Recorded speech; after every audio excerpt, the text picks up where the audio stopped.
Good evening, students. Welcome to Saram Samudra Education. Myself Venkat. I am the faculty here. So welcome to TSPSC Group 1 MCQ series. Present మనం economy సబ్జెక్ట్ని deal చేస్తున్నాం. So topic వచ్చేసరికి business and foreign trade of India. So దీని మీద కొన్ని important questions చూద్దాం and end of the session వచ్చేసరికి agriculture important topics చూద్దాం.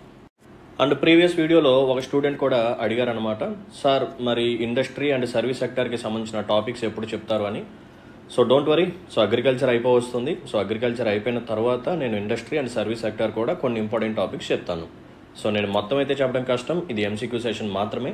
సో నాకు వీలైనంత సాయం నేను చేయగలను. ఓకేనమ్మా? సో మీరు కూడా మీ ప్రయత్నం చేయండి. Okay, right. సో సెషన్లోకి వెళ్ళబోయే ముందు ఒక స్మాల్ అనౌన్స్మెంట్. గ్రూప్ 1 కోసం మనం మల్టిపుల్ కోర్సెస్ అయితే లాంచ్ చేయడం జరిగింది. So prelims and mains complete package ఒక కోర్స్ లాగా డిజైన్ చేసి లాంచ్ చేసాం. సో దీంట్లో ఎంటైర్ సిలబస్ని మనం కవర్ చేయడం జరుగుతుంది. అండ్ తెలంగాణ స్పెసిఫిక్ టాపిక్స్ కూడా మనం కవర్ చేసాం. అంటే like Telangana history, Telangana geography, Telangana economy, Telangana society, ఇవన్నీ మనం కవర్ చేసాం. అండ్ దీంట్లోనే మీకు మెయిన్స్ ఆన్సర్ రైటింగ్ సెషన్స్ కూడా ఉంటాయి. అండ్ దీంట్లోనే మీకు ప్రిలిమ్స్ టెస్ట్ సిరీస్ కూడా ఉంటుంది. సో 1 year వ్యాలిడిటీతో ఫుల్ కోర్స్ వచ్చేసరికి 13,000 రూపీస్ మాత్రమే. 2 years వ్యాలిడిటీతో 15,000 రూపీస్ మాత్రమే. సో మీకు ప్రిలిమ్స్ వద్దు, కేవలం మెయిన్స్ కోర్స్ కావాలని అనుకుంటే you are welcome. So mains course వచ్చేసరికి mains ways the right way name వచ్చేసరికి. సో దీంట్లో అరౌండ్ 700+ మెయిన్స్ క్వశ్చన్స్ మనం డీల్ చేయడం జరుగుతుంది. దీంట్లో స్టాటిక్తో పాటు డైనమిక్ పార్ట్ కూడా కవర్ చేస్తాం. అంటే కరెంట్ అఫైర్స్ని బేస్ చేసుకొని లైక్ సుప్రీంకోర్టు జడ్జిమెంట్స్ అవ్వచ్చు, లేకపోతే ఆర్బీఐకి సంబంధించిన పాలసీస్ కానీ, ఓకేనా. సో లేటెస్ట్గా వచ్చిన కరెంట్ అఫైర్స్ని బేస్ చేసుకొని సైన్స్ అండ్ టెక్నాలజీ పరంగా కూడా కానీ, సో వాటిని బేస్ చేసుకొని మేము మెయిన్స్ క్వశ్చన్స్ తయారు చేసి మీకు ఎక్స్ప్లెనేషన్ వీడియోస్ ఇస్తాము, పీడిఎఫ్స్ కూడా ప్రొవైడ్ చేస్తాం. సో ప్రతి క్వశ్చన్కి సంబంధించిన పీడిఎఫ్ అండ్ ప్రతి క్వశ్చన్కి సంబంధించిన ఎక్స్ప్లెనేషన్ వీడియో మీకు ప్రొవైడ్ చేయబడుతుంది. ఓకే. సో 1 year వ్యాలిడిటీతో ఈ మెయిన్స్ కోర్స్ వచ్చేసరికి 8,000 రూపీస్ మాత్రమే. 2 years వ్యాలిడిటీ అయితే 10,000 రూపీస్ మాత్రమే. ఓకేనా. సో అడ్మిషన్స్ కోసం ఈ నెంబర్ని కాంటాక్ట్ చేయండి, 6305955532. And one more important point ఏంటంటే, ఒకవేళ మీకు కానీ ఇంట్రెస్ట్ ఉంటే ఇండియన్ ఎకానమీని కానీ సైన్స్ అండ్ టెక్నాలజీని కానీ మీరు తీసుకోవచ్చు. ఈ 2 కోర్సెస్ మీకు కేవలం ప్రిలిమ్స్కి మాత్రమే కాదు, ఈవెన్ మెయిన్స్కి కూడా ఉపయోగపడతాయి. మెయిన్స్లో మీకు ఫ్యాక్ట్స్ ఉపయోగపడవు, మెయిన్స్లో మీకు కాన్సెప్చువల్ క్లారిటీ ఉపయోగపడుతుంది. సో ఎవరైతే నా క్లాసెస్ చూస్తారో వాళ్ళకి మంచి కాన్సెప్చువల్ క్లారిటీ అయితే వస్తుంది. అది నా సైడ్ నుంచి నేను ఇచ్చే హామీ. సో ఒకసారి ఆలోచించండి, ఇప్పుడు మనకి సైన్స్ అండ్ టెక్నాలజీ ఉంది. సైన్స్ అండ్ టెక్నాలజీలో ఎమర్జింగ్ టెక్నాలజీస్ ఉంటాయి. సో దాంట్లో ఒక ఇంపార్టెంట్ టాపిక్ ఏంటంటే క్వాంటమ్ కంప్యూటింగ్. సో ఈ క్వాంటమ్ కంప్యూటింగ్ మీరు దీని మీద ఎన్ని వీడియోస్ అయినా చూడండి, ఒక కాన్సెప్చువల్ క్లారిటీ అనేది మీకు రాదు. ఓకేనా. సో దానికి చాలా డెప్త్ అనాలిసిస్ మీరు చేయాలి. సో క్వాంటమ్ కంప్యూటింగ్ కానీ, ఐఓటీ కానీ, block chain technology, crypto currency, mining, ఇవన్నీ నేను చెప్పాను, బ్యూటిఫుల్గా ఎక్స్ప్లెయిన్ చేశాను. ఆర్టిఫిషియల్ ఇంటెలిజెన్స్ కూడా, ఇవన్నీ మీకు మెయిన్స్ పాయింట్ ఆఫ్ వ్యూలో చాలా అంటే చాలా ఇంపార్టెంట్ టాపిక్స్. కేవలం ప్రిలిమ్స్ వరకే మీరు ఆలోచించమాకండి. ఓకేనా. సో లాంగ్ టర్మ్ పర్స్పెక్టివ్ పెట్టుకోండి. మెయిన్స్ మీద కూడా మీరు ఫోకస్ చేయాల్సిందే.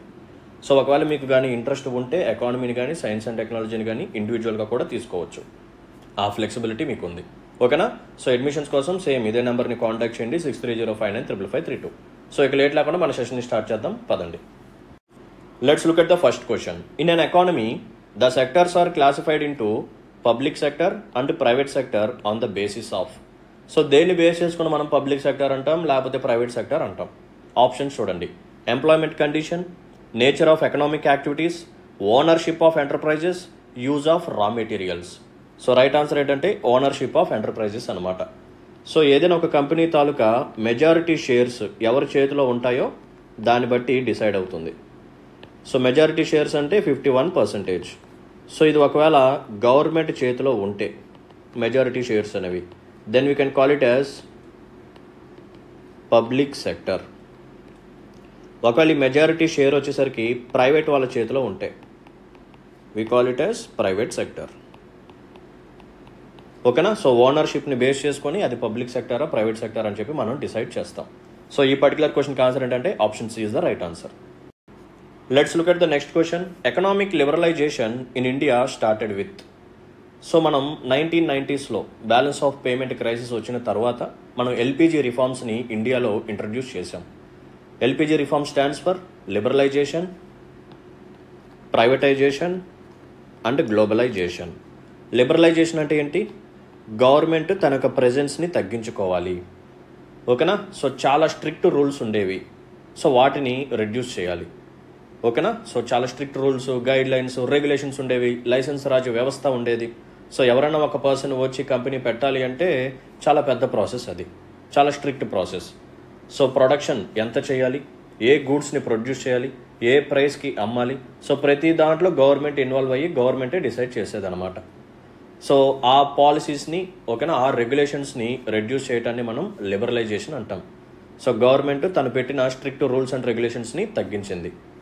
Next privatization. సో గవర్నమెంట్ తాలూకా ఈ అసెట్స్ ఏవైతే ఉన్నాయో, పబ్లిక్ సెక్టర్ ఎంటర్ప్రైజెస్ ఏవైతే ఉన్నాయో, వాటిలో ముఖ్యంగా లాసెస్లో ఉన్నవి ఏవైతే ఉన్నాయో వాటిని ప్రైవేటైజేషన్ చేయాలి. ఎందుకంటే ప్రైవేట్ పీపుల్ వాళ్ళు ఎక్కువగా ఇన్వాల్వ్ అయితే వాళ్ళు ఏంటంటే బాగా రన్ చేస్తారు, వాళ్ళకి అడ్మినిస్ట్రేషన్ బాగుంటుంది, ప్రాఫిట్ ఓరియంటెడ్తో పనిచేస్తారు కాబట్టి అవి ప్రాఫిట్స్లోకి ఖచ్చితంగా వస్తాయి. సో లాస్ మేకింగ్లో ఉన్న కంపెనీస్ని గవర్నమెంట్ అలాగే అట్టు పెట్టుకొని సో ఎవ్రీ ఇయర్ బడ్జెట్లో నుంచి దానికి ఇన్ని కోట్లు ఖర్చు పెట్టి అది మళ్ళీ లాసెస్లోనే ఉండి సో దాని ద్వారా ఎటువంటి అసెట్స్ క్రియేట్ అవ్వకుండా ఫ్యూచర్లో కూడా ఎటువంటి ప్రాఫిట్స్ రాకపోతే అదే మనకి నష్టం అనమాట. Next one globalisation. సో మన యొక్క మార్కెట్ని ఓపెన్ చేయాలి. సో అప్పటి వరకు మనది క్లోజ్డ్ ఎకానమీ, అంటే ఎక్కువగా మనం ఫారెన్ ఇన్వెస్టర్స్ని అలో చేసే వాళ్ళం కాదు, చాలా స్ట్రిక్ట్ రూల్స్ అండ్ రెగ్యులేషన్స్ ఉండేవి. సో ఎవరైనా ఒక ఫారెన్ ఇన్వెస్టర్ వచ్చి మన ఇండియన్ మార్కెట్లో ఇన్వెస్ట్మెంట్ పెట్టాలి అంటే చాలా పెద్ద ప్రాసెస్, సో చాలామంది వచ్చేవాళ్ళు కాదు, ఇది అంత అట్రాక్టివ్గా ఉండేది కాదు. సో అందుకని చెప్పి మనం ఏం చేసామంటే ఈ ఎఫ్డిఐ నామ్స్ని ఓకేనా, ఈ ఫారినర్స్ చేసే ఇన్వెస్ట్మెంట్ యొక్క రూల్స్ అండ్ రెగ్యులేషన్స్ని మనం కొంచెం తగ్గించాం, అంటే స్ట్రిక్ట్ రూల్స్ని తగ్గించాం. సో ఇప్పుడు ఎక్కువగా ఫారినర్స్ని మనం అట్రాక్ట్ చేస్తున్నాం, సో చాలామంది వస్తున్నారు. అండ్ ఆ పర్సంటేజెస్ ఏవైతే ఉన్నాయో వాటిని కూడా పెంచడం ద్వారా సో ఇప్పుడు మనకి ఫారిన్ ఇన్వెస్ట్మెంట్ అనేది బాగా పెరిగింది, మన యొక్క ఫారెక్స్ రిజర్వ్స్ కూడా పెరిగాయి. ఇది ఎల్పిజి రిఫార్మ్స్ అనమాట. సో ఇందులో ఎకనామిక్ లిబరలైజేషన్ అంటే ఏంటో అడుగుతున్నాడు. So substantial changes in industrial licensing policy, yes ఇదే కరెక్ట్ వన్ ఓకేనా. సో ఇండస్ట్రీస్కి సంబంధించిన లైసెన్సింగ్ పాలసీ ఏదైతే ఉందో దాంట్లో మనం చేంజెస్ తీసుకొచ్చాము ఓకేనా. ఒకప్పుడు గవర్నమెంటే డిసైడ్ చేసేది ఎవరు ఇండస్ట్రీ పెట్టాలి, ఎంత ప్రొడ్యూస్ చేయాలి, ఏ గూడ్స్ని ప్రొడ్యూస్ చేయాలి, ఏ ధరలకి అమ్మాలి. సో నువ్వు పర్ మంత్ 100 యూనిట్స్ ప్రొడ్యూస్ చేయాలని చెప్పి ఒక అగ్రిమెంట్ ఉంటే 100 కంటే ఎక్కువ ప్రొడ్యూస్ చేస్తే మంచిదే కదా ఓకేనా. నీ యొక్క కెపాసిటీని మించి నువ్వు ఎక్కువగా ప్రొడ్యూస్ చేస్తే గూడ్స్ అండ్ సర్వీసెస్ ఎక్కువగా ప్రొడ్యూస్ అవుతే మన యొక్క జీడిపి పెరుగుతుంది, అది మంచిదే. బట్ ఏంటి నువ్వు 100 కంటే ఎక్కువగా ప్రొడ్యూస్ చేసావు, ఇది కరెక్ట్ కాదు, ఇది ఇల్లీగల్ అని చెప్పి వాడి మీద ఫైన్లు వేయటం, ఇంత దారుణంగా ఉండేది ఆ టైంలో. సో అటువంటి స్ట్రిక్ట్ రూల్స్ అండ్ రెగ్యులేషన్స్ని ఆ లైసెన్సింగ్ రాజు వ్యవస్థని తీసేశారు. దీన్నే మనం ఎకనామిక్ లిబరలైజేషన్ అని చెప్పి పిలుస్తాం. సో ఈ పర్టికులర్ క్వశ్చన్కి ఆన్సర్ ఏంటంటే option A is the right answer. Okay right. So ఈ క్వశ్చన్ చూడండి, ఇది చాలా ఇంపార్టెంట్.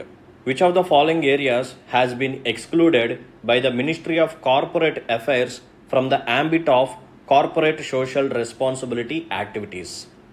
సో సిఎస్ఆర్ యాక్టివిటీస్లోకి రానిది ఏంటిది, ఇది మనం తెలుసుకోవాలి. అసలు సిఎస్ఆర్ అంటే ఏంటి, what is corporate social responsibility చెప్తాను చూడండి. So actually there is an act called companies act.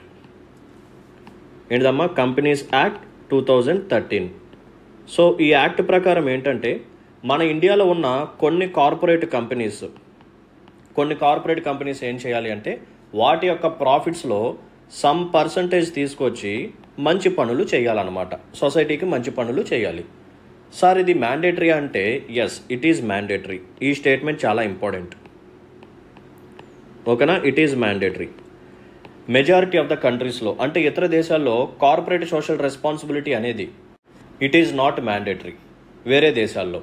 But మన కంట్రీలో కంపెనీస్ యాక్ట్ 2013 ప్రకారం సో కొన్ని కార్పొరేట్ కంపెనీస్ ఖచ్చితంగా కార్పొరేట్ సోషల్ రెస్పాన్సిబిలిటీ యాక్టివిటీస్ని ఫుల్ఫిల్ చేయాల్సిందే అనమాట ఓకేనా. It is mandatory, most important, it is mandatory. So వీళ్ళు ఎంత పర్సంటేజ్ సిఎస్ఆర్ యాక్టివిటీస్లో ఇన్వెస్ట్ చేయాలి అనేది ఇప్పుడు మనం తెలుసుకుందాం. సో ఒక ఎగ్జాంపుల్తో చెప్తాను చూడండి. సో ప్రెజెంట్ ఫినాన్షియల్ ఇయర్ ఏంటిది 2024 to 25, ఇది ప్రెజెంట్ ఫినాన్షియల్ ఇయర్. సో దీనికి ముందు 3 ఫినాన్షియల్ ఇయర్స్ని మనం తీసుకోవాలి ఓకేనా. ప్రిసీడింగ్ ఇమీడియట్ 3 ఫినాన్షియల్ ఇయర్స్ని మనం తీసుకోవాలి. అంటే ఎక్కడి నుంచి ఎక్కడి వరకు వస్తాయి అంటే 23 to 24, 22 to 23, 21 to 22 ఓకేనా. ఈ 3 ఫినాన్షియల్ ఇయర్స్లో ఆ కార్పొరేట్ కంపెనీకి వచ్చిన నెట్ ప్రాఫిట్స్ ఏవైతే ఉన్నాయో ఈ నెట్ ప్రాఫిట్స్ని మనం 100%గా తీసుకొని దీంట్లో 2% ఎవ్రీ ఫినాన్షియల్ ఇయర్లో వాళ్ళు ఇన్వెస్ట్మెంట్ చేయాల్సిందే, అంటే సిఎస్ఆర్ యాక్టివిటీస్కి ఖర్చు పెట్టాల్సిందే. ఓకేనా. సో ప్రెజెంట్ ఫినాన్షియల్ ఇయర్ కాకుండా గడిచిపోయిన 3 ఫినాన్షియల్ ఇయర్స్ ఏవైతే ఉన్నాయో కంటిన్యూస్గా ఆ 3 ఫినాన్షియల్ ఇయర్స్లో ఈ కంపెనీకి వచ్చిన నెట్ ప్రాఫిట్స్ని తీసుకొని దాంట్లో 2% ప్రెజెంట్ ఫినాన్షియల్ ఇయర్లో సిఎస్ఆర్ యాక్టివిటీస్ మీద ఖర్చు పెట్టాలన్నమాట. అంటే ఎటువంటి యాక్టివిటీస్ ఉంటాయంటే, సో విలేజెస్ని వెళ్ళి అడాప్ట్ చేసుకుని అక్కడ రోడ్స్ డెవలప్ చేయడం కానీ, ఓకేనా, మంచి డ్రింకింగ్ వాటర్ ఫెసిలిటీస్ ప్రొవైడ్ చేయడం కానీ, రూరల్ డెవలప్మెంట్ ప్రాజెక్ట్స్ తీసుకురావడం కానీ, ఓకేనా, లేకపోతే హెల్త్ మీద ఇన్వెస్ట్మెంట్ పెట్టడం కానీ, శానిటేషన్ ఫెసిలిటీస్ ప్రొవైడ్ చేయడం కానీ, ఓకేనా, ఇటువంటి యాక్టివిటీస్ చేయాలన్నమాట, మంచి పనులు. ఓకే, ఇది కార్పొరేట్ సోషల్ రెస్పాన్సిబిలిటీ యాక్టివిటీస్ అని చెప్పి పిలుస్తారు. సో ఇక్కడ మనం గుర్తుపెట్టుకోవాల్సింది ఏంటంటే, కంపెనీస్ యాక్ట్ 2013 ప్రకారం ముఖ్యంగా there is a section called section 135. ఓకేనా, there is a section called section 135. So దీని ప్రకారం ఇట్ ఈస్ మ్యాండేటరీ.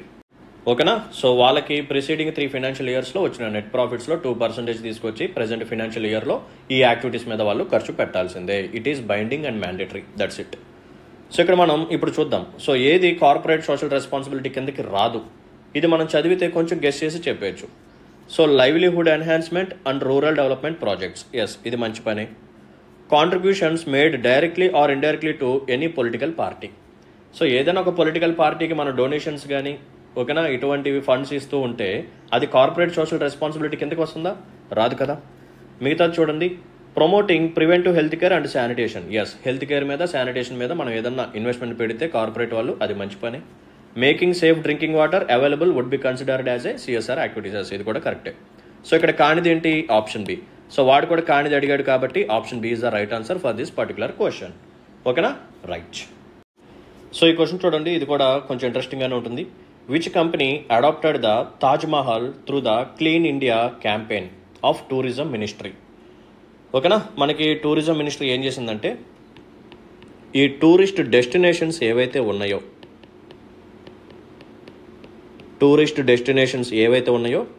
ఇక్కడ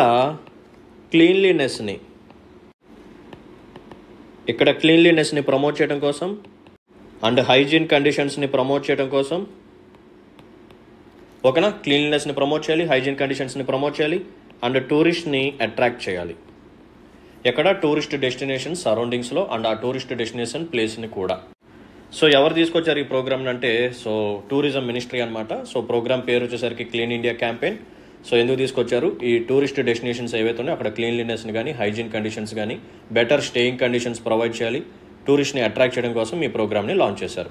సో ఇందులో భాగంగా first there is a destination place called Qutub Minar, న్యూఢిల్లీలో ఉంది.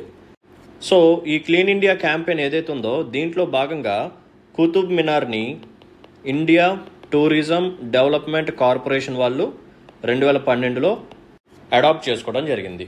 ఓకేనా. సో క్లీన్ ఇండియా క్యాంపెయిన్లో భాగంగా ఏ ప్లేస్ని, ఏ టూరిస్ట్ డెస్టినేషన్ని ఫస్ట్ అడాప్ట్ చేసుకున్నారు, ఎవరు అడాప్ట్ చేసుకున్నారు? సో ఫస్ట్ టూరిస్ట్ డెస్టినేషన్ ఏంటంటే కుతుబ్ మినార్. సో దీన్ని అడాప్ట్ చేసుకుంది ఎవరు అంటే ఇండియన్ టూరిజం డెవలప్మెంట్ కార్పొరేషన్ వాళ్ళు 2012లో. సో సెకండ్ టూరిస్ట్ డెస్టినేషన్ వచ్చేసరికి తాజ్ మహల్. ఏంటిదమ్మా? తాజ్ మహల్. సో దీన్ని అడాప్ట్ చేసుకుంది ఎవరంటే ఓఎన్జీసీ. ఓకేనా. సో ఓఎన్జీసీ తాజ్ మహల్ని అడాప్ట్ చేసుకుంది. సో దాని చుట్టుపక్కల సరౌండింగ్స్ని డెవలప్ చేయటం, క్లీన్గా ఉంచడం, అలాగే తాజ్ మహల్ని కూడా క్లీన్గా ఉంచడానికి ఈ కంపెనీ వాళ్ళు దీన్ని అడాప్ట్ చేసుకున్నారనమాట. సో ఈ ఓఎన్జీసీ వాళ్ళు తాజ్ మహల్తో పాటు ఇంకా కొన్ని అదర్ మాన్యుమెంట్స్ని కూడా అడాప్ట్ చేసుకున్నారు. అవేంటంటే ఎల్లోరా అండ్ ఎలిఫెంటా కేవ్స్. ఎక్కడున్నాయి? మహారాష్ట్రలో ఉన్నాయి. నెక్స్ట్ వన్ రెడ్ ఫోర్ట్, ఇది కూడా చాలా బాగుంటుంది. ఓకేనా. సో రెడ్ ఫోర్ట్ని వీళ్ళు అడాప్ట్ చేసుకున్నారు. అండ్ గోల్కొండ ఫోర్ట్ కూడా, Golconda fort. Next one Mahabalipuram, Tamil Nadu. ఓకేనా. So Ellora and Elephanta caves, it was located in Maharashtra. Red fort Delhi, Golconda fort Hyderabad, Mahabalipuram Tamil Nadu. So ఈ ప్లేసెస్తో పాటు తాజ్ మహల్ని కూడా ఓఎన్జీసీ వాళ్ళు అడాప్ట్ చేసుకున్నారు. సో ఇక్కడ చుట్టుపక్కల సరౌండింగ్స్ని డెవలప్ చేయడం, క్లీన్గా ఉంచడం, హైజీన్గా ఉంచడం, టూరిస్ట్ని అట్రాక్ట్ చేసే విధంగా వీళ్ళకి యాక్టివిటీస్ అనేవి ఉంటాయి. సో ఇవన్నీ ఏ ప్రోగ్రాంలో కిందకి వస్తాయి అంటే క్లీన్ ఇండియా క్యాంపెయిన్ కిందకి వస్తుంది. ఓకేనా. సో క్లీన్ ఇండియా క్యాంపెయిన్ ఎవరు స్టార్ట్ చేశారు? మినిస్ట్రీ ఆఫ్ టూరిజం వాళ్ళు స్టార్ట్ చేయడం జరిగింది. That's it. సో ఈ పర్టికులర్ క్వశ్చన్కి ఆన్సర్ ఏంటమ్మా? Option D, ONGC is the right answer. So ఈ క్వశ్చన్ కూడా చూడండి, ఇది కూడా ఇంట్రెస్టింగ్గా ఉంటుంది అండ్ ఇంపార్టెంట్ వన్ కూడా. According to companies act 2013, nominal capital implies. So nominal capital అంటే ఏంటి? So option A, such part of capital which has been called for payment, the maximum amount of share capital of a company, such part of a capital which has been received by a company from its share holders, such capital as a company issues from time to time for subscription. So nominal capital అంటే ఏంటి? So it is nothing but the maximum amount that a company can raise by issuing shares. ఓకేనా? So షేర్స్ని issue చేసి ఒక particular company ఎంతైతే క్యాపిటల్ని raise చేయగలదో, so ఆ మ్యాక్సిమం అమౌంట్ ఏదైతే ఉందో దాన్ని మనం నామినల్ క్యాపిటల్ అని చెప్పి పిలుస్తాం according to companies act 2013. So ఈ పర్టికులర్ క్వశ్చన్కి ఆన్సర్ ఏంటంటే option B is the right answer. So nominal capital అంటే ఏంటమ్మా? It is the maximum amount of share capital of a company. ఒక కంపెనీ యొక్క maximum amount of share capital మనం nominal capital అని చెప్పి పిలుస్తాం. That's it. So next question చూడండి. Which of the following is not a feature of Nehru Mahalanobis model of development strategy? ఓకేనా? So మనం planning గురించి చెప్పుకున్నప్పుడు కూడా నేను చెప్పాను పీసీ మహలనోబిస్ మోడల్ అని చెప్పి. సో నెహ్రూ మహలనోబిస్ మోడల్లో లేని ఫ్యూచర్ ఏంటి? సో స్టేట్మెంట్స్ చూద్దాం పదండి. Development of capital goods industries. Yes, ఇది ఫ్యూచరే. సో క్యాపిటల్ గూడ్స్ ఏవైతే ఉన్నాయో, సో క్యాపిటల్ గూడ్స్ అంటే తెలుసు కదా. సో కొన్నిసార్లు ఈ క్యాపిటల్ గూడ్స్ని యూజ్ చేసి మనం ఇంకొన్ని ఫైనల్ గూడ్స్ని తయారు చేస్తాం. ఓకేనా? సో మనం ఒక గూడ్స్ని యూజ్ చేసి ఇంకొక ఫైనల్ గూడ్ని తయారు చేస్తే దాన్ని మనం క్యాపిటల్ గూడ్స్ అంటాం. For suppose papad making machine. So దీన్ని యూజ్ చేసి మనం ఏం తయారు చేస్తాం? పాపడ్స్ని తయారు చేస్తాం. ఓకేనా? ఇక్కడ పాపడ్ అనేది ఏదైతే ఉందో దీన్ని మనం డైరెక్ట్గా కన్జ్యూమ్ చేసుకుంటే అది ఫైనల్ గుడ్ కాబట్టి, సో ఇలా ఒక గూడ్ ఇంకో గూడ్ని తయారు చేస్తే దాన్ని మనం క్యాపిటల్ గూడ్స్ అని చెప్పి పిలుస్తాం.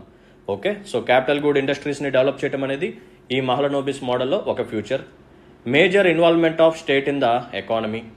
ఎస్, ఎకానమీలో గవర్నమెంట్ ఆర్ స్టేట్ యొక్క రోల్ అనేది ఇంపార్టెంట్, సో ఖచ్చితంగా ఉండాల్సిందే. Industrial deregulation and disinvestment in the public sector. ఇది రాంగ్ అనమాట. It is not a feature. So Nehru Mahalanobis మోడల్లో మనకి ఎక్కడ డిస్ఇన్వెస్ట్మెంట్ గురించి అసలు మాట్లాడలేదు. ఓకేనా? డిస్ఇన్వెస్ట్మెంట్ కానీ ప్రైవేటైజేషన్ గురించి మాట్లాడలేదు. సో ఎప్పుడు స్టేట్ అనేది ఇన్వాల్వ్ అవ్వాల్సిందే, స్టేట్ యొక్క రోల్ ఎక్కువగా ఉండాల్సిందే అని చెప్పి మాట్లాడేవాళ్ళు. ఎప్పుడు రెగ్యులేషన్ గురించి మాట్లాడేవాళ్ళు తప్ప డీరెగ్యులేషన్ గురించి మాట్లాడలేదు. డీరెగ్యులేషన్ అంటే ఏం లేదమ్మా, సో గవర్నమెంట్ తన యొక్క ప్రెజెన్స్ని తగ్గించుకోవడం, ప్రైవేట్ ప్లేయర్స్కి డెసిషన్స్ తీసుకోమని వదిలేయటం, ఎక్కువగా రెగ్యులేట్ చేయకుండా ఉండటం. బట్ నెహ్రూ మహలనోబిస్ మోడల్లో గవర్నమెంట్ రెగ్యులేట్ చేయాలి, డిస్ఇన్వెస్ట్మెంట్ ఇటువంటి ఉండకూడదు. సో మెజారిటీ స్టేటే ఎక్కువగా డెసిషన్స్ తీసుకోవాలి, majority decisions. So public sector enterprises ఎక్కువగా ఉండాలి అని చెప్పి భావించేవాళ్ళు. సో వాడేం అడిగాడు? నాట్ ఏ ఫ్యూచర్ అడిగాడు కాబట్టి option C is the right answer. Next one చూడండి. Enhancing the scope and importance of public sector. అదే చెప్పే కదా. సో పబ్లిక్ సెక్టర్ యొక్క స్కోప్ ఇంపార్టెన్స్ ఎక్కువగా వీళ్ళు పొగిడేవాళ్ళు అనమాట, ఉండాలి అని చెప్పి భావించేవాళ్ళు. సో ఈ పర్టికులర్ క్వశ్చన్కి ఆన్సర్ ఏంటంటే option C is the right answer. So దీంతో ఈరోజు మనం సక్సెస్ఫుల్గా క్వశ్చన్స్ని కంప్లీట్ చేసుకున్నాం. ఇప్పుడు మనం అగ్రికల్చర్కి సంబంధించిన ఇంకొన్ని ఇంపార్టెంట్ టాపిక్స్ డీల్ చేద్దాం. సో మోస్ట్ ఇంపార్టెంట్ టాపిక్ ఇది. సో టాపిక్ ఏంటంటే agriculture infrastructure fund, AIF, agriculture infrastructure fund అనమాట. సో దీన్ని ఎప్పుడు లాంచ్ చేశారంటే it was launched in the financial year 2020. So 2020 నుంచి 2029 వరకు, అంటే ఒక 10 years వరకు ఇంప్లిమెంట్ చేయాలి అని చెప్పి ఈ ప్రోగ్రామ్ని తీసుకొచ్చారు. తర్వాత ఏం చేశారంటే దీన్ని ఎక్స్టెండ్ చేశారనమాట. ఎప్పటి వరకు ఎక్స్టెండ్ చేశారంటే 2032 to 2033 అప్పటి వరకు ఎక్స్టెండ్ చేశారు. ఓకే, సో దీన్ని ఎందుకు తీసుకొచ్చారు? What is the objective? So దీని యొక్క మెయిన్ ఆబ్జెక్టివ్ ఏంటంటే developing post harvest management infrastructure. ఓకేనా? సో మీరు అగ్రికల్చర్ని చదివినప్పుడు మనం అగ్రికల్చర్ని 3 phases డివైడ్ చేసుకోవాలి. సో ఎలాగో చెప్తాను చూడండి. సో ఎంటైర్ అగ్రికల్చర్ని మనం 3 phases లాగా డివైడ్ చేసుకోవాలి. ఫస్ట్ ఫేజ్ వచ్చేసరికి ప్రీ హార్వెస్ట్,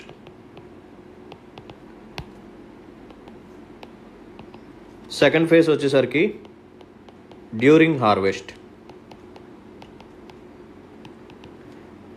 థర్డ్ ఫేజ్ వచ్చేసరికి post harvest. So pre harvest అంటే పంట ఇంకా చేతికి రాకముందు, హార్వెస్టింగ్ ఇంకా అవ్వకముందు ఉండే ఫేజ్ని ప్రీ హార్వెస్ట్ అంటాం. సో ప్రీ హార్వెస్ట్లో మనకి కావాల్సిన ఇన్పుట్స్ ఏంటి ఒకసారి మాట్లాడదాం. సో ఫస్ట్ వన్ వచ్చేసరికి land, second one labour, next capital, ఓకేనా, entrepreneur. Land, labour, capital, entrepreneur, ఇంకా కావాలి లైక్ సీడ్స్ కానీ, ఫర్టిలైజర్స్ కానీ, పెస్టిసైడ్స్, ఎక్సెట్రా ఎక్సెట్రా. ఇవన్నీ మనకి ప్రీ హార్వెస్ట్లో కావాల్సిన ఇన్పుట్స్ అనమాట. ఓకేనా, ల్యాండ్ పనిచేయడానికి లేబర్, సో పెట్టుబడి క్యాపిటల్, సో ఎవరో ఒకళ్ళు ఆంటర్ప్రెన్యూర్ ఉండాలి, సో సీడ్స్, ఫర్టిలైజర్స్, పెస్టిసైడ్స్, ఇవన్నీ మనకి కావాల్సిందే. నెక్స్ట్ వన్ వచ్చేసరికి డ్యూరింగ్ హార్వెస్ట్. సో హార్వెస్టింగ్ టైంలో మనకి కావాల్సింది ఏంటంటే మెయిన్గా మెకనైజేషన్ టెక్నాలజీ. ఓకేనా, సో ఈ మెకనైజేషన్ సరిగ్గా డెవలప్ అవ్వకపోవటం వల్లే మనకి స్టబుల్ బర్నింగ్ అనే ఇష్యూ ఉందన్నమాట. ఎందుకంటే మనం పంటని కోసేటప్పుడు, ఓకేనా, పంటని కోసేటప్పుడు కంప్లీట్గా డీప్గా రూట్స్ వరకు మనం కట్ చేయలేము. సో పైన కట్ చేసుకుంటూ వెళ్తాం కాబట్టి కింద కొంచెం స్టబుల్ మిగిలిపోతుంది. ఆ స్టబుల్ని రిమూవ్ చేయాలి అంటే పెద్ద పెద్ద మిషన్స్ కావాలి. సో అంత పెద్ద మిషన్స్ మన ఇండియాలో ఉన్న ఈ స్మాల్ అండ్ మార్జినల్ ఫార్మర్స్ యొక్క చిన్న చిన్న ల్యాండ్లోకి వెళ్ళి కట్ చేయాలి అంటే చాలా కష్టం. అండ్ అది కాస్ట్ కూడా, అంటే ఎక్స్పెన్సివ్ ప్రాసెస్ కూడా. అందుకని మన వాళ్ళు ఏం చేస్తారంటే సింపుల్గా బర్న్ చేసేస్తారు, కాల్ చేస్తారు. సో ఆ స్టబుల్లో స్టోర్ అయ్యి ఉన్న కెమికల్స్ కానీ, ఫర్టిలైజర్స్ కానీ, పెస్టిసైడ్స్ కానీ, ఇవన్నీ ఏవైతే ఉన్నాయో అవన్నీ ఇప్పుడు అట్మాస్ఫియర్లోకి రిలీజ్ అవుతాయి. So green house gases emit అవుతాయి. సో దట్ గ్లోబల్ వార్మింగ్ అనేది వస్తుంది. ఓకేనా, సో స్టబుల్ బర్నింగ్ వల్ల మనకి రిలీజ్ అయ్యేవి ఏంటంటే so PM 2.5, particulate matter 2.5, particulate matter 10, ఓకేనా, ఇంకా అదర్ గ్రీన్ హౌస్ గ్యాసెస్ అనేవి రిలీజ్ అవుతూ ఉంటాయి అన్నమాట. ఓకే, సో మనకి ఈ మెకనైజేషన్ అనేది బాగా డెవలప్ అవ్వాలి డ్యూరింగ్ హార్వెస్ట్. నెక్స్ట్ వన్ ఏంటంటే పోస్ట్ హార్వెస్ట్. అంటే మనకి పంట చేతికి వచ్చిన తర్వాత మనకి కనిపించే ఇన్పుట్స్ ఏంటంటే, అంటే మనకి కావాల్సిన థింగ్స్ ఏంటంటే మెయిన్గా ట్రాన్స్పోర్ట్. ఓకేనా, సో ట్రాన్స్పోర్టేషన్ అనేది సరిగ్గా ఉండాలి. సో రోడ్స్ ప్రాపర్గా ఉండాలి, ఇన్ఫ్రాస్ట్రక్చర్, ఓకేనా, రోడ్స్ సరిగ్గా ఉండాలి. నెక్స్ట్ వన్ వచ్చేసరికి cold storage facilities. Cold storage facilities అంటే కోల్డ్ స్టోరేజ్లో మనం వేటిని పెడతామంటే పెరిషబుల్ గూడ్స్ని పెడతాం. అంటే తొందరగా పాడైపోయి ఉంటాయి కదా, లైక్ వెజిటేబుల్స్ కానీ, ఫ్రూట్స్ కానీ కొంచెం తొందరగా ఒక 10 డేస్లో, ఒక 20 డేస్లో పాడైపోయేవి ఉంటాయి. సో వాటిని మనం కోల్డ్ స్టోరేజ్లో కొంతకాలం వరకు ప్రిజర్వ్ చేయొచ్చు పాడైపోకుండా. Next one warehouses. Food గ్రెయిన్స్ని స్టోర్ చేయడానికి వేర్ హౌసెస్, గోడౌన్స్ కావాలి. ఓకేనా, అండ్ నెక్స్ట్ వన్ వచ్చేసరికి మార్కెటింగ్, లేకపోతే ఫుడ్ ప్రాసెసింగ్ ఇండస్ట్రీస్, ఇవన్నీ ఇక్కడే వస్తాయి పోస్ట్ హార్వెస్ట్. ఓకే, సో ఈ పోస్ట్ హార్వెస్ట్కి సంబంధించిన ఈ టోటల్ ఇన్ఫ్రాస్ట్రక్చర్ ఏదైతే ఉందో దీన్ని డెవలప్ చేయడానికి తీసుకొచ్చిందే అగ్రికల్చర్ ఇన్ఫ్రాస్ట్రక్చర్ ఫండ్. ఓకేనా, సో సింగిల్ కేవలం ఈ ఒక్క స్టేట్మెంట్ మీకు అర్థం కావడం కోసం నేను ఇదంతా చెప్పాను. ఓకే, లేకపోతే మీకు అర్థం కాదు. సో అగ్రికల్చర్ని మనం ఇలా 3 phases లాగా డివైడ్ చేసుకోవాలి: pre harvest, during harvest, post harvest. Pre harvest అంటే మనకి పంట చేతికి రాకముందు ఉండే ఫేస్ని ప్రీ హార్వెస్ట్ అంటాం. డ్యూరింగ్ హార్వెస్ట్ అంటే మనం పంట కోతని కోసం కదా, సో ఆ ఫేస్ అనమాట. పోస్ట్ హార్వెస్ట్ అంటే మన పంట చేతికి వచ్చేసిన తర్వాత. సో ట్రాన్స్పోర్టేషన్ సరిగ్గా ఉండాలి, అంటే రోడ్స్ బాగుండాలి, లాజిస్టిక్ ఫెసిలిటీస్ బాగుండాలి. సో రోడ్స్ని డెవలప్ చేయడం కోసం మనం ప్రధానమంత్రి గ్రామ్ సడక్ యోజన అనే ప్రోగ్రామ్ని తీసుకొచ్చాం. కోల్డ్ స్టోరేజ్ ఫెసిలిటీస్ని బాగా ప్రొవైడ్ చేయాలి, డెవలప్ చేయాలి. వేర్ హౌస్ ఫెసిలిటీస్ ప్రొవైడ్ చేయాలి. మార్కెటింగ్ అనేది బాగా డెవలప్ అవ్వాలి. ఓకేనా, ఈ నామని తీసుకొచ్చాం అందుకే మార్కెటింగ్ కోసం. నేషనల్ అగ్రికల్చర్ మార్కెట్ ఇండియాలో ఉన్న మోస్ట్ ఆఫ్ ద మండీస్ని లింక్ చేసి ఒకే పోర్టల్లోకి తీసుకొస్తామన్నమాట ఈ ప్రోగ్రామ్ కింద. And food processing industries, so దీంట్లోనే మీకు స్టాండర్డైజేషన్ వస్తుంది. ఓకేనా, సో క్వాలిటీ అసైయింగ్ వస్తాయి, ఇవన్నీ వస్తాయి. సో ఎంటైర్ ఇన్ఫ్రాస్ట్రక్చర్ని డెవలప్ చేయడం కోసం అగ్రికల్చర్ ఇన్ఫ్రాస్ట్రక్చర్ ఫండ్ని మనం తీసుకొచ్చాము. ఓకేనా, సో 2020లో తీసుకొచ్చాము. ఒక 10 years వరకు ఇంప్లిమెంట్ చేయాలి అనుకున్నాం, అంటే 2029 వరకు. బట్ తర్వాత దీన్ని 2032 నుంచి 2033 వరకు ఎక్స్టెండ్ చేయడం జరిగిందనమాట. Okay, right. సో ఈ ప్రోగ్రాంలు ఏమేమి జరుగుతాయి అంటే, సో ఈ ప్రోగ్రామ్ కింద సో గవర్నమెంట్ ఏం చేస్తుందంటే 1 lakh crores వరకు, 1,00,000 కోట్ల వరకు లోన్స్ని ప్రొవైడ్ చేపిస్తుంది బ్యాంక్స్ నుంచి. ఓకేనా, 1 lakh crore మనకి బ్యాంక్స్ నుంచి లోన్స్ అనేది ప్రొవైడ్ చేపిస్తుంది గవర్నమెంట్ అనేది. ఈ టార్గెట్ని ఎప్పటికల్లా రీచ్ అవ్వాలి అంటే 2025 to 2026. సో పోస్ట్ హార్వెస్ట్కి సంబంధించిన ఇన్ఫ్రాస్ట్రక్చర్ డెవలప్మెంట్ చేయడం కోసం గవర్నమెంట్ ఏం చేస్తుందంటే కింద ఉన్న బ్యాంక్స్ నుంచి 1,00,000 crore వరకు లోన్స్ని ప్రొవైడ్ చేపిస్తుంది అనమాట. సో ఎవరైతే లోన్స్ని తీసుకొని ఆన్ టైంలో పేమెంట్ చేస్తారో వాళ్ళకి ఇంట్రెస్ట్ సబ్వెన్షన్ స్కీమ్ కూడా ఉంటుంది. అంటే 3% పర్ యానం. ఫర్ సపోజ్ ఎవరన్నా లోన్ తీసుకున్నారనుకోండి, దాని మీద ఇంట్రెస్ట్ వచ్చేసరికి 7% అనుకోండి. సో తీసుకున్న పర్సన్ ఆన్ టైంలో పే చేశాడు. ఇప్పుడు గవర్నమెంట్ ఏమంటుందంటే, షబాష్, నువ్వు 7% కట్టాల్సిన అవసరం లేదు, సో ఆన్ టైంలో కట్టావు కాబట్టి నీకు నేను 3% డిస్కౌంట్ ఇస్తున్నాను, సో నువ్వు జస్ట్ 4% భరాయిస్తే చాలు. ఓకేనా? సో ఇంట్రెస్ట్ సబ్వెన్షన్ వచ్చేసరికి 3% పర్ యానం. ఈ పాయింట్ కూడా గుర్తుపెట్టుకోండి. 1,00,000 crores ప్రొవైడ్ చేస్తారు లోన్స్ రూపంలో, అది కూడా 2025 to 2026 ఫైనాన్షియల్ ఇయర్ కల్లా. Okay, right. సో దీంతో పాటు ఇంకొక ఇంపార్టెంట్ పాయింట్ కూడా ఉంది, సో అది కూడా చెప్తాను. 1 second, I will address. So ఈ పర్టికులర్ ఫండ్లో ఇంకొక ఫెసిలిటీ ఉంది, అదేంటంటే credit guarantee scheme. Most important ఏంటిదమ్మా? క్రెడిట్ గ్యారంటీ స్కీమ్ అంటే ఎవరన్నా సరే ఈ పర్టికులర్ పోస్ట్ హార్వెస్ట్ మేనేజ్మెంట్ ఇన్ఫ్రాస్ట్రక్చర్ని డెవలప్ చేయడం కోసం, ఇలా ఏదైనా ఒక ప్రాజెక్ట్ని డెవలప్ చేయడం కోసం ఎవరన్నా లోన్ తీసుకొని తిరిగి కట్టలేకపోతే వారి తరపున బ్యాంక్కి గవర్నమెంట్ చెల్లిస్తుంది. దాన్ని క్రెడిట్ గ్యారంటీ ప్రోగ్రామ్ అని చెప్పి పిలుస్తాం. సో ఎంత అమౌంట్ వరకు అంటే అప్ టు 2 crores అనమాట. ఓకేనా? అప్ టు 2 crores వరకు ఎవరన్నా సరే లోన్ తీసుకొని కట్టలేకపోతే క్రెడిట్ గ్యారంటీ స్కీమ్ ద్వారా ఈ బ్యాకింగ్ సపోర్ట్ అనేది ఉంటుందన్నమాట. సో ఈ పర్టికులర్ స్కీమ్కి మనీ ఎక్కడి నుంచి వస్తుంది అంటే ఈ క్రెడిట్ గ్యారంటీ స్కీమ్కి మనీ ఎక్కడి నుంచి వస్తుందంటే there is a trust or there is a fund. So దాని పేరేంటంటే CGT MSE. Most important. So CGT MSE stands for credit guarantee trust for micro and small enterprises. ఓకేనా? So credit guarantee trust for micro and small enterprises. So ఈ particular ట్రస్ట్ని ఎప్పుడు తీసుకొచ్చారంటే 2000 ఇయర్లో తీసుకురావడం జరిగింది. అండ్ ఈ పర్టికులర్ ట్రస్ట్కి ఫండింగ్ ఎలా, సో మనీ ఎక్కడి నుంచి వస్తుంది, సో చెప్తాను చూడండి. సో ఇద్దరు దీనికి ఫండింగ్ చేస్తారు. ఒకటి గవర్నమెంట్ ఆఫ్ ఇండియా, రెండవది SIDBI, small industries development bank of India. So వీళ్ళిద్దరూ ఈ ట్రస్ట్కి ఫండింగ్ అనేది ఇస్తారు. సో రేషియో వచ్చేసరికి 4:1 అనమాట. సో 4 parts వచ్చేసరికి గవర్నమెంట్ ఆఫ్ ఇండియా వేసుకోవాలి, అంటే 80%, అండ్ 1 part వచ్చేసరికి నథింగ్ బట్ 20% వచ్చేసరికి SIDBI అనమాట. ఓకేనా? సో 80:20 అని కూడా మీరు రాసుకోవచ్చు, మీ ఇష్టం. 4:1. Okay, right. సో ఈ పర్టికులర్ ట్రస్ట్ ఏదైతే ఉందో ఇది ఒక ఫండ్ని క్రియేట్ చేసింది. ఆ ఫండ్ పేరే credit guarantee fund trust for micro and small enterprises. ఓకేనా? So there is a trust called credit guarantee trust for micro and small enterprises. So ఇదే ఒక ఫండ్ని క్రియేట్ చేసింది. సో సేమ్ నేమ్, జస్ట్ ఇది ఒక్కటే యాడ్ అవుతుంది, fund అనే పదం ఒక్కటే యాడ్ అవుతుంది. So credit guarantee fund trust for micro and small enterprises. So ఈ ఫండ్ని ఎవరు సెటప్ చేశారంటే మినిస్ట్రీ ఆఫ్ MSME. సో ఎవరు ఈ ఫండ్ని ఎస్టాబ్లిష్ చేశారంటే మినిస్ట్రీ ఆఫ్ MSME అనమాట. Okay, right. So next topic వచ్చేసరికి చిన్న టాపిక్ ఏది, సో బిగ్ టాపిక్ ఏం కాదు, అగ్రికల్చర్ ఎక్స్పోర్ట్ పాలసీ 2018. ఓకేనా? Agriculture export policy 2018. సో దీని గురించి ఇప్పుడు మనం మాట్లాడదాం. సో అసలు దీన్ని ఎందుకు తీసుకొచ్చారు, what is the need? So దీని యొక్క నీడ్ ఏంటంటే, ఎందుకు తీసుకొచ్చారంటే, ఫస్ట్ ఆఫ్ ఆల్ మన ఇండియా యొక్క అగ్రికల్చరల్ ఎక్స్పోర్ట్స్ ఏవైతే ఉన్నాయో అవి బాగా తగ్గిపోతున్నాయి. ఇండియా యొక్క అగ్రికల్చర్ ఎక్స్పోర్ట్స్ బాగా తగ్గిపోతున్నాయి. సో వీటిని మనం పెంచాలి. నెక్స్ట్ వన్, ఫార్మర్స్ యొక్క ఇన్కమ్ని డబుల్ చేయాలి అని చెప్పి మనం టార్గెట్గా పెట్టుకున్నాం. So to double farmers income, రైతుల యొక్క ఆదాయాన్ని డబుల్ చేయాలి, రెండింతలు చేయాలి. ఎప్పటికల్లా 2022 కల్లా. సో అందుకని ఈ అగ్రికల్చర్ ఎక్స్పోర్ట్ పాలసీని తీసుకొచ్చారు. అండ్ నెక్స్ట్ వన్ వచ్చేసరికి, సో ఇండియా యొక్క షేర్ని పెంచాలి. వరల్డ్ ట్రేడ్లో ఇండియా యొక్క షేర్ని పెంచడం కోసం మనం ఈ పాలసీని తీసుకొచ్చాం. అండ్ మోస్ట్ ఇంపార్టెంట్ నీడ్ ఏంటంటే, సో వరల్డ్ ట్రేడ్ ఆర్గనైజేషన్కి సంబంధించిన బాలి కాన్ఫరెన్స్ ఏదైతే ఉందో, ఓకే, బాలి కాన్ఫరెన్స్ ఏదైతే ఉందో, సో 9th కాన్ఫరెన్స్ అనమాట ఇది.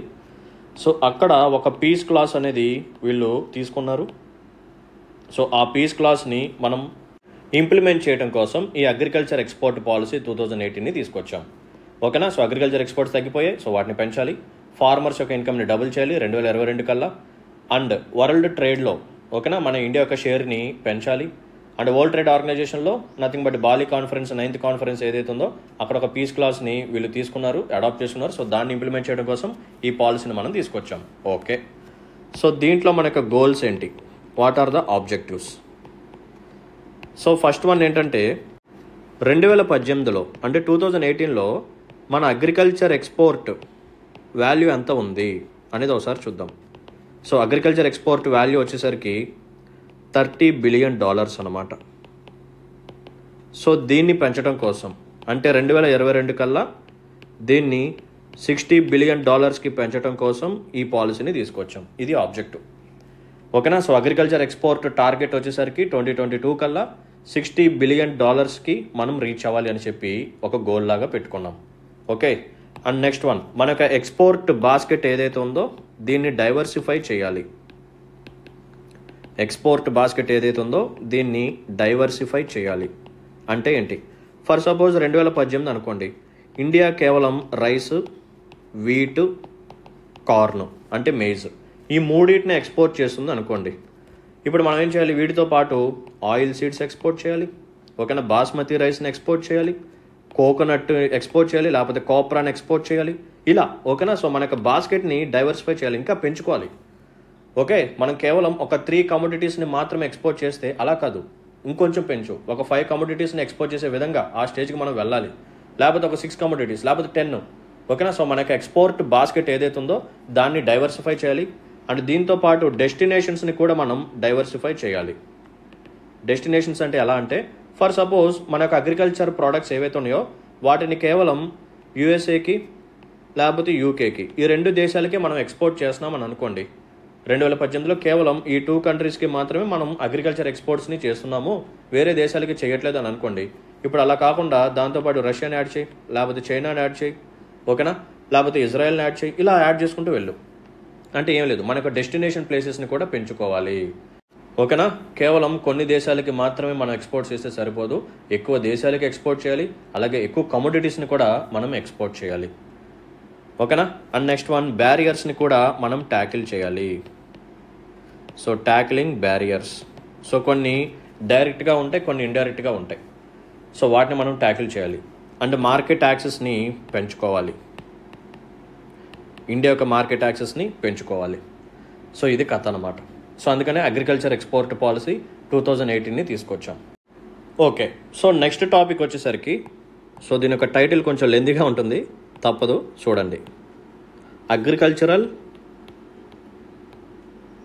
అండ్ ప్రాసెస్డ్ ఫుడ్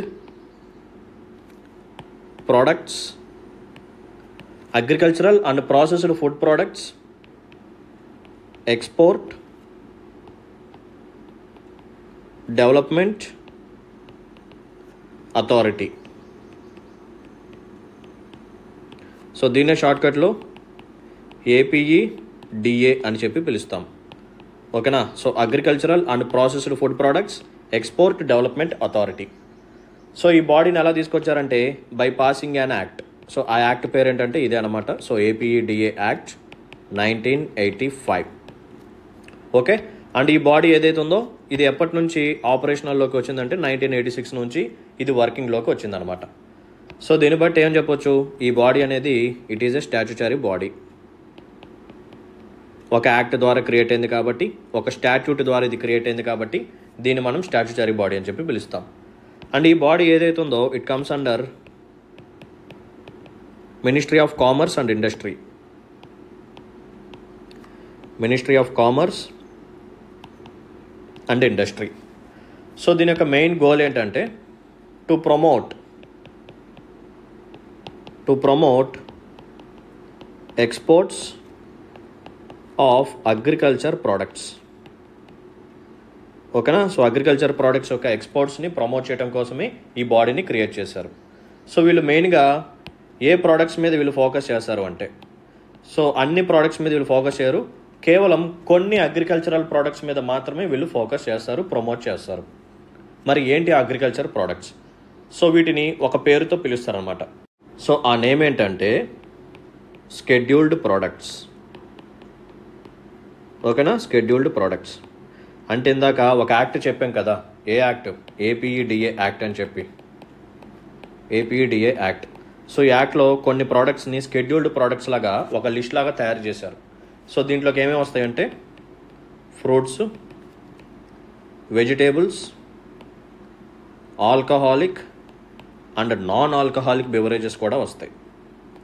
సో ఇది మీరు గుర్తుపెట్టుకోవాలి. అంటే జనరల్గా అగ్రికల్చర్ ప్రోడక్ట్స్ అనగానే మనకి ఫ్రూట్స్, వెజిటేబుల్స్ ఈజీగా ఐడెంటిఫై చేసేయచ్చు. But alcoholic and non alcoholic beverages కూడా ఈ షెడ్యూల్డ్ ప్రోడక్ట్స్ కిందకి వస్తాయి. అండ్ ఈ ప్రోడక్ట్స్ని ప్రమోట్ చేయడం కోసం, అంటే వీటి యొక్క ఎక్స్పోర్ట్స్ని ప్రమోట్ చేయడం కోసం ఈ బాడీ వర్క్ చేస్తుంది అనే పాయింట్ మనకి స్ట్రైక్ అవ్వదు. ఓకేనా, సో వీటిని మనం ఎలిమినేట్ చేసేస్తాం ఆప్షన్స్లో. బట్ గుర్తుపెట్టుకోండి, alcoholic and non alcoholic beverages ఆ ప్రోడక్ట్స్ ఏవైతే ఉన్నాయో వాటికి ఎక్స్పోర్ట్స్ని కూడా ఈ ఏపీఈడిఏ అనే బాడీ ప్రమోట్ చేస్తుంది. ఓకేనా, రైట్. అంటే దీనికి ఒక రెస్పాన్సిబిలిటీ ఉంది. అదేంటంటే it has to monitor sugar imports. మన ఇండియా యొక్క షుగర్ ఇంపోర్ట్స్ ఏదైతే ఉందో దాన్ని ఇది మానిటర్ చేస్తూ ఉండాలి. Okay, right. సో రీసెంట్గా ఒక కరెంట్ అఫైర్ ఏంటంటే ఈ బాడీకి సంబంధించినది. ఇది యూఏఈలో జరిగిన ఒక గల్ఫ్ ఫుడ్ ఫెస్టివల్కి ఇది అటెండ్ అయిందనమాట. సో ఈ గల్ఫ్ ఫుడ్ ఫెస్టివల్ ఏదైతే ఉందో ఇట్ ఈజ్ 28th ఎడిషన్. ఓకేనా, సో యూఏఈలో జరిగిన 28th edition of Gulf food ఏదైతే ఉందో దానికి ఈ ఏపీఈడిఏ బాడీ అటెండ్ అయ్యింది. That's it. ఓకేనా, సో అగ్రికల్చర్ ప్రోడక్ట్స్ ఏవైతే ఉన్నాయో వీటి యొక్క ఎక్స్పోర్ట్స్ని ప్రమోట్ చేయడం కోసం ఈ బాడీని తీసుకొచ్చారు. ఒక యాక్ట్ని పాస్ చేశారు 1985లో. ఇది 1986 నుంచి అమలులోకి వచ్చింది. It is a statutory body. It comes under ministry of commerce and industry. So ఇది అన్ని ప్రోడక్ట్స్ మీద ఫోకస్ చేయదు, కేవలం షెడ్యూల్డ్ ప్రోడక్ట్స్ మీద మాత్రమే ఫోకస్ చేస్తుంది. సో ఏంటిదా షెడ్యూల్డ్ ప్రోడక్ట్స్ అంటే? సో ఏపీఈడిఏ యాక్ట్ ఏదైతే ఉందో దాంట్లో ఒక టేబుల్ లాగా తయారు చేసి ఒక లిస్ట్ పెట్టారనమాట. సో ఆ లిస్ట్లో ఉన్న ప్రోడక్ట్స్ మీద మాత్రమే వీళ్ళు ఫోకస్ చేస్తారు. సో ఆ లిస్ట్లోకి ఫ్రూట్స్ వస్తాయి, వెజిటేబుల్స్ వస్తాయి, అలాగే alcoholic and non alcoholic beverages కూడా వస్తాయి అన్నమాట. ఓకే, అండ్ ఇది షుగర్ ఇంపోర్ట్స్ని కూడా మానిటర్ చేస్తూ ఉంటుంది. That's it. So next important topics వచ్చేసరికి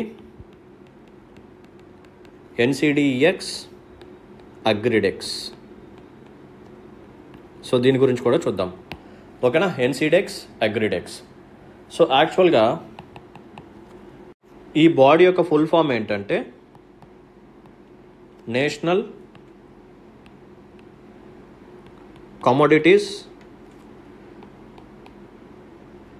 and derivatives, national commodities and derivatives exchange.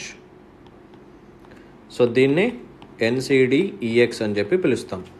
ఓకేనా, దీని యొక్క ఫుల్ ఫామ్ వచ్చేసరికి national commodities and derivatives exchange అనమాట. సో ఈ బాడీ ఏదైతే ఉందో ఇట్ టైడ్ అప్ విత్, ఇది ఒక బాడీతో టైఅప్ అయింది. సో ఏంటా బాడీ అంటే national stock exchange. National stock exchange ఎన్ఎస్ఈతో వీళ్ళు టైఅప్ అయ్యారు. ఎందుకు టైఅప్ అయ్యారు అంటే to publish or to launch an index. అగ్రికల్చర్కి సంబంధించిన ఒక ఇండెక్స్ని లాంచ్ చేయడం కోసం వీళ్ళు టైఅప్ అయ్యారనమాట. First agriculture index. సో ఆ ఇండెక్స్ పేరు ఏంటంటే ఎన్సిడిఈఎక్స్ అగ్రిడెక్స్. ఇది కథ. ఓకేనా, సో అగ్రికల్చర్ ప్రోడక్ట్స్కి సంబంధించిన ఒక ఇండెక్స్ని తయారు చేసి ఎన్ఎస్సిలో పబ్లిష్ చేయడం కోసం ఈ ఎన్సిడిఈఎక్స్ అనే వాళ్ళు ఈ నేషనల్ స్టాక్ ఎక్స్చేంజ్తో టైఅప్ అయ్యారు. ఓకేనా, రైట్. సో ఈ ఇండెక్స్ వల్ల మనకి జరిగే ప్రయోజనం ఏంటి, వాట్ ఈస్ ద యూస్, అది మనం తెలుసుకుందాం. సో ఈ ఇండెక్స్లో వీళ్ళు ఏం చేస్తారంటే they are going to track the prices of 10 liquid commodities. ఓకేనా, ఒక 10 లిక్విడ్ కమోడిటీస్ యొక్క ప్రైజెస్ని వీళ్ళు ట్రాక్ చేస్తూ ఉంటారు. మరి ఏంటి ఈ 10 కమోడిటీస్? సో రాసాను చూసుకోండి. ఫస్ట్ వన్ వచ్చేసరికి soybean, next chana, coriander, cotton seed oil cake, next guar gum, guar seed,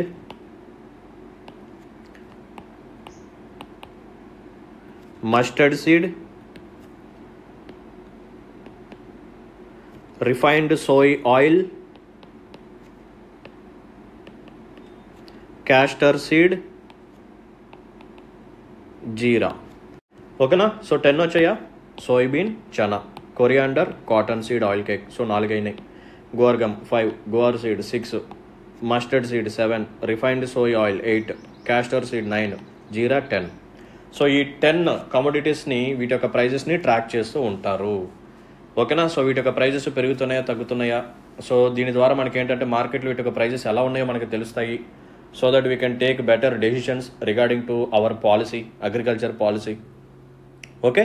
so ఇవన్నీ మనకి ఏంటంటే ఒక అవేర్నెస్ని క్రియేట్ చేస్తూ ఉంటాయి అన్నమాట. That's it. సో రీసెంట్గా ఈ NCDEX ఏదైతే ఉందో ఇది ఇంకొక 2 ఇండివిజువల్ ఇండిసెస్ని కూడా రిలీజ్ చేసింది. వాటిని మనం ఏమంటామంటే సెక్టోరల్ అగ్రికల్చర్ ఇండిసెస్. ఏంటిదమ్మా? Sectoral agriculture indices. సో ఏంటివి అవంటే ఒకటి గ్వారెక్స్, రెండవది సోయిడెక్స్. ఓకేనా? ఒకటి గ్వారెక్స్, రెండవది సోయిడెక్స్. సో గ్వారెక్స్ అంటే గువార్ గమ్కి అండ్ గువార్ సీడ్కి సంబంధించిన ప్రైజెస్ని ఇండెక్స్లో రాస్తారు. నెక్స్ట్ సోయిడెక్స్లో soybean and refined soy oil. ఇక్కడున్న ప్రోడక్ట్స్ ఇదిగోండి. గువార్ గమ్ ఏడుంది, గువార్ సీడ్ ఏడుంది. ఓకేనా? So guar gum, guar seed. Next one refined soy oil and next one ఎక్కడ ఉంది? సోయాబీన్. ఓకేనా? సో గువార్గెక్స్లో ఆ 2, సోయిడెక్స్లో ఇవి 2. వీటి యొక్క ప్రైజెస్ని ట్రాక్ చేయడం కోసం సెపరేట్గా ఇంకొక సెక్టోరల్ అగ్రికల్చర్ ఇండిసెస్ని కూడా రిలీజ్ చేశారు. ఎవరు? NCDEX వాళ్ళు. That's it. సో దీంతో ఈరోజు యొక్క సెషన్ని ఇక్కడితో ఎండ్ చేస్తున్నాను. So thanks for watching this video. ఇలాగే రెగ్యులర్గా అటెండ్ అవ్వండి, మంచి నాలెడ్జ్ని గెయిన్ చేయండి, బాగా ప్రిపేర్ అవ్వండి. All the best. సో ఈరోజు మంచి క్వశ్చన్స్ చూసాం. దాంతోపాటు కొన్ని ఇంపార్టెంట్ టాపిక్స్ కూడా అగ్రికల్చర్కి సంబంధించినవి మనం డీల్ చేయడం జరిగింది.